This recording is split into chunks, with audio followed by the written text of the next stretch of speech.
Story is presented by ghost 9.0। भूतों की डरावनी कहानी। कहानी का नाम है भुइया डाइन की डरावनी कहानी। उत्तर प्रदेश के एक छोटे से गांव भुइया में एक पुराना खंडर था जिसे लोग डाइन का घर कहते थे। गांव के बुजुर्ग बताते थे कि सालों पहले यहाँ एक औरत रहती थी जिसका नाम था रत्ना। वह गांव की वैदानी थी जिन लोगों का इलाज किया करती थी, पर कुछ लोगों ने उस पर टोना टटका करने का झूठा आरोप लगाया। गांव के लोगों ने मिलकर के उसे से जला दिया और उसी दिन से गांव में अजीब घटनाएं होने लगी। रात के समय कोई औरत रोती हुई सुनी आवाजें डर जाते सभी लोग।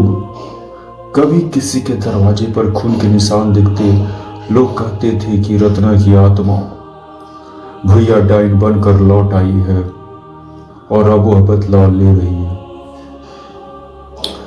एक रात गांव के कुछ लड़के हिम्मत दिखाने के लिए उस खंडहर में चले गए। चारों तरफ सन्नाटा था, हवा में अजीब सी गंध फैली थी, दीवारों पर सूखे खून जैसे निशान थे।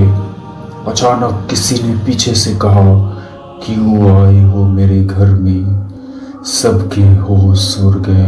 उन्होंने पीछे मुड़कर देखा, एक औरत सफेद साड़ी में बाल बिखरे, लाल आंखें चमकती हुई, वही भुइया डाइन थी।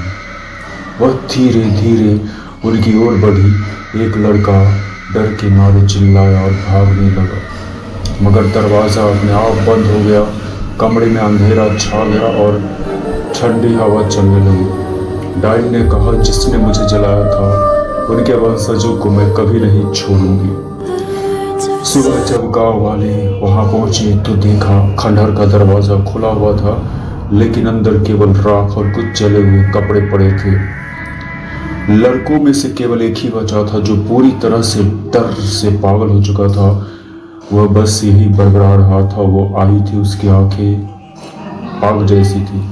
उस दिन के बाद से गांव के लोग उस जगह के पास भी नहीं जाते। रात को जब हवा चलती तो अब भी किसी औरत की रोने की आवाज सुनाई देती। लोग कहते हैं भुइया डाइन आज भी अपने बदले की आग में जल रही, और कहते हैं कि अगर कोई इस खंडर में दिया जलाने की कोशिश करे तो हवा अपने आप बुझा देती है, जैसे कोई अदृश्य ताकत उसे रोक रही है। अगर आप इस कहानी का पार्ट 2 देखना चाहते हैं